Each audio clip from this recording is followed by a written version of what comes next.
आंबाघाटमध्ये एन्जॉयमेंटसाठी एकच रिसॉर्ट. मतीनभाई, तुम्ही रिसॉर्टचं नियोजन कशा पद्धतीने करताय? विशाल, 7 वर्षापूर्वी आपण रिसॉर्ट व्यवसाय सुरू केला आंब्यामध्ये.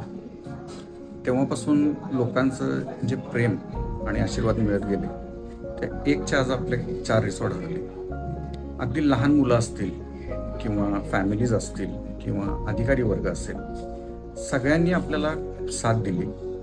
आणि सगळ्यात महत्त्वाचं सांगायचं म्हणजे कधी मी जर स्टेटस आपले ठेवले व्हिडिओज, तर ते आवर्जून मागून घेतात.